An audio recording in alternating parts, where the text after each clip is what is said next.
here's how you want to structure your ability to like improve. So it's like a 3-step program. So one, you test something. Okay. And a good example is that B hold. You've tested this B hold so many times. You've played this angle so many times. You fall back, you smoke here, you hold back. You've tested this a lot.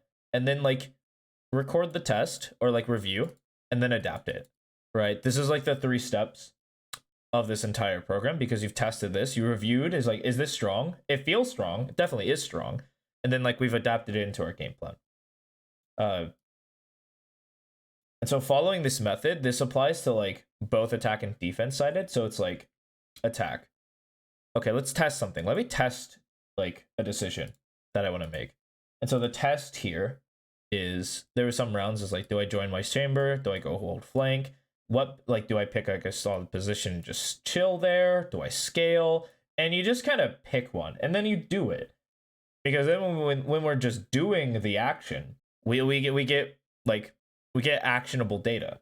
Yeah. And when we get actionable data, that's when we can evaluate like, okay, is this a strong play? On average, it's not. Salutations, everyone. I'm Briggy Ninja, coach for Affinity Esports with about 2 years of coaching under my belt. And if you would like to have free coaching, join the Discord, read the VOD submission rules, submit a VOD, and then stop by my streams. I stream Mondays, Wednesdays, and Fridays from 7 p.m. to 9 p.m. Eastern Standard Time. I hope to see you there.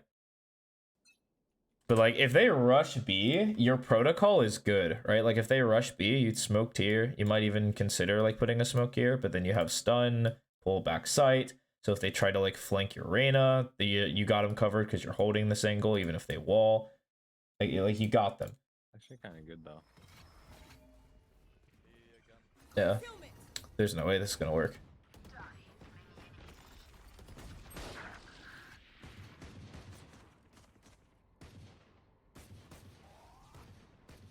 Blind.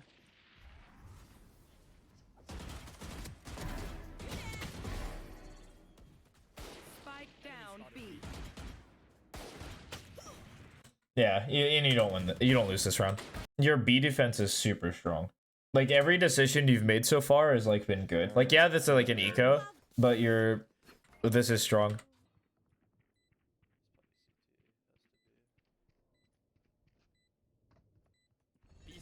Your threat's heaven, Chief. All right, this guy's coming to look here. Like if you were back here, he looks CT. Like you scaled this wall, life's good. But when you're scaling and you're like looking to get, because he's gonna try to fight early, right? If this omen's worth any of his marbles, he's trying to fight early. So like I'm thinking CT or heaven, right? And because we're both on the same wavelength, this guy's covering, this guy's coming in. You've got his like short. He's gonna cover this. Your job now is heaven. And I want you to whip there as fast as possible. Okay, you exposed before, like you're dead if he's sitting here, which is very likely. But you're fortunate. Smoke. And let me sit in the smoke with the judge. Bro's actually playing. No, this guy's playing man. He's playing right side man. That's what your smoke tells you. I know exactly where this guy is. He's right side A man. Might have enough. He's right side A main 1000%. Yeah, you knew where he was. Oh, you should have. Which is, I guess, a little hindsighty to say, but like, it kind of showed you like the thought process. Yeah, like the only way that would have been not weird is if he wasn't playing there. Yeah, so like once we identify like what the thing is supposed to do, it's like it's easy to figure out where people are because he like showed you his hands before he even like threw down the cards. I'm mid. Molly mid. Mm-hmm.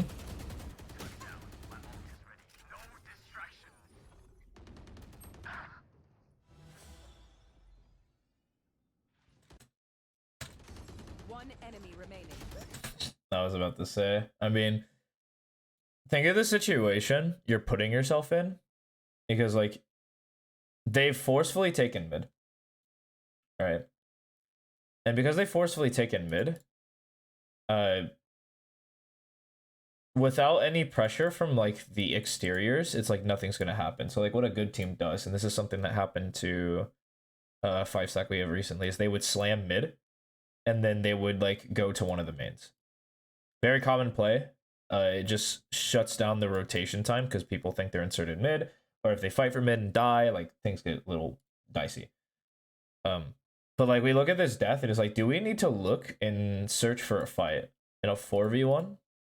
Not really, right? I think we're tunneled on this guy trying to save the ISO, and it causes us to like miss crucial like we're a body that kind of mattered, right? Because ISO's pretty low. Like these two are kind of separated, so like this guy gets a fight, can turn on this guy, and now it's a 1v. It like instead of a 1v3, it's super winnable. Yeah.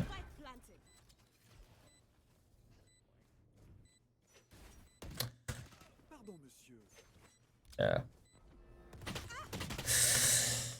Man.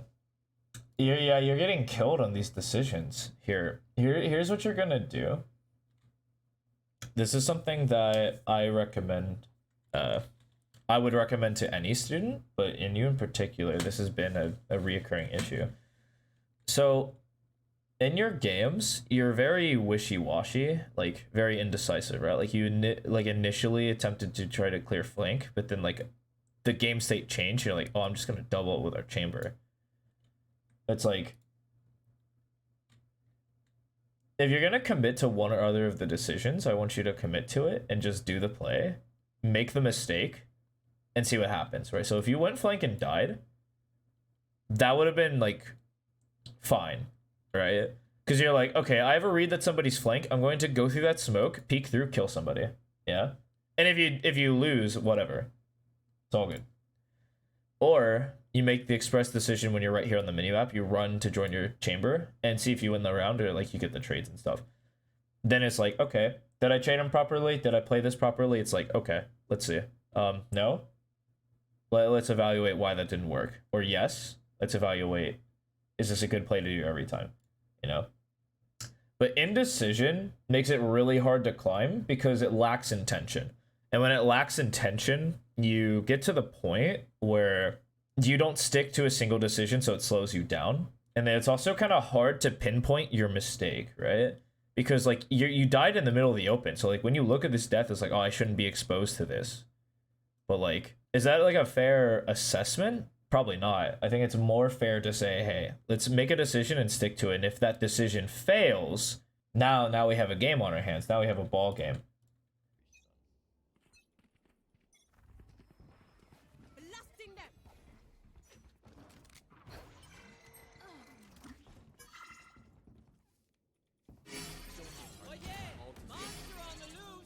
Man. Oh, you have to be super cool. You have to be super cool and just hold this. Because if you don't and he swing when he's coming out, you're the worst. Honestly, you can come be. you're both dead anyway. They just ran down mid. All right. You take this into account, right? Like this neon is kind of dumb. And this is the type of player I told my students about during practice that exist, and they climb really high. This guy is an idiot. Like very much so an idiot. So his play, as he just ran down mid and then maybe walked it eventually. He's a run down A, he's a run down B. This neon is literally just running it down. If you don't have a plan to counter this neon, I'm going to be absolutely tight. Because he's done it every single round. Though, I'm still very serious about, like, there's no counter to this neon. Like, it's the most obvious counter in the world. This guy's running it down 1-3 lanes. No one's called a play against it. Now it's run B. There he is, A. there he is. Is running down A. No one's waiting with, like, a judge right here. Or right here.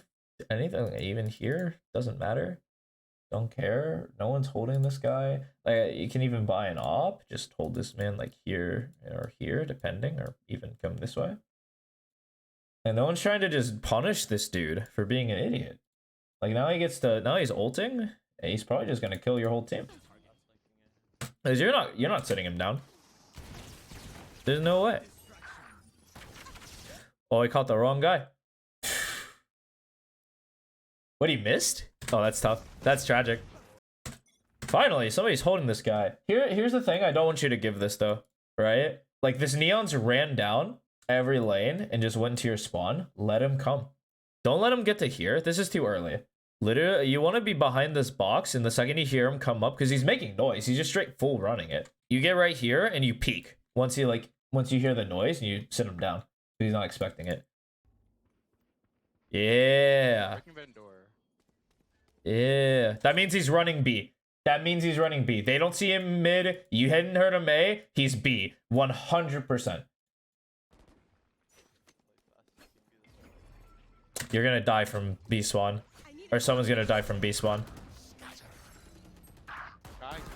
peeking, man. Last player standing. I mean, it was the Omen, but like, Spike down mid.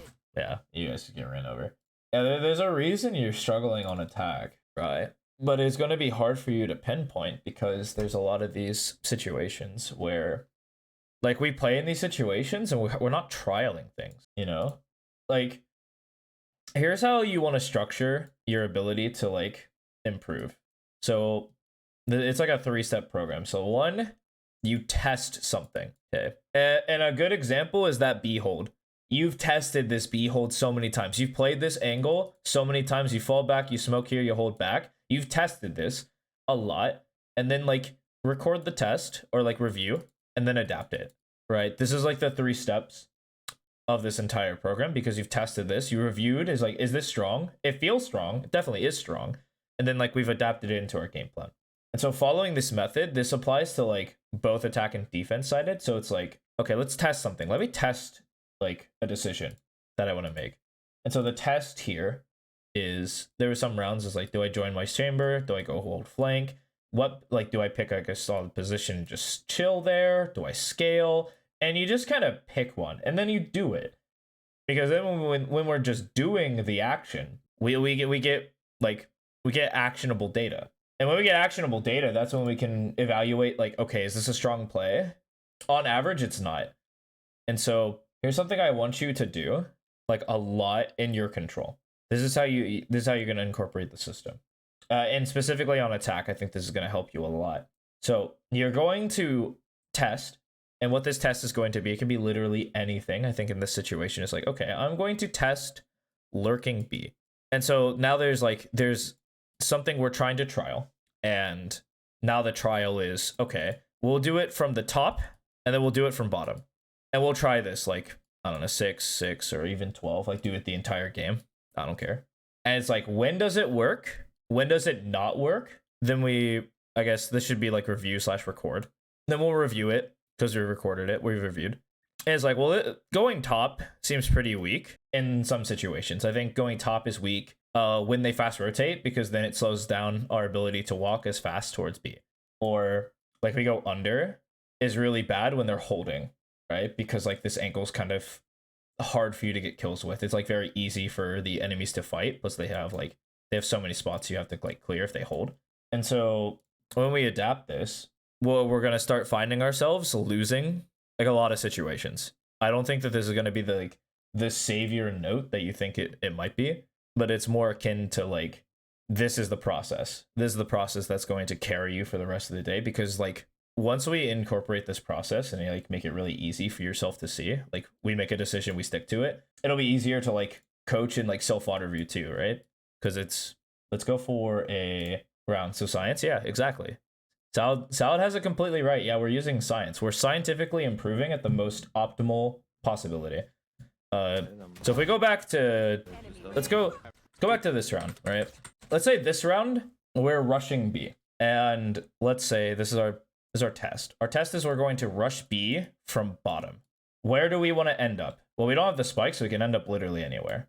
So like, let's try ending up like close to CT. That'd be like the test. Then we review.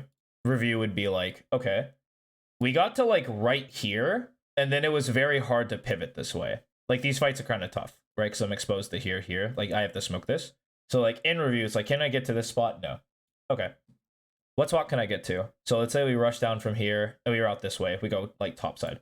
It's like, is this possible? Like smoke, take this fight down here, do whatever. Like does this match? and then we adapt, right? After we've like recorded / reviewed, it's like, okay, so this isn't strong, so let's try this. And then now you repeat, right? It's a repeatable process where you just go back. So it's a cycle, a vicious cycle. And this is the cycle of improvement that really gets your goat. So that is actually going to be your only note. Do you want to thank you for the VOD? Good luck on the climb.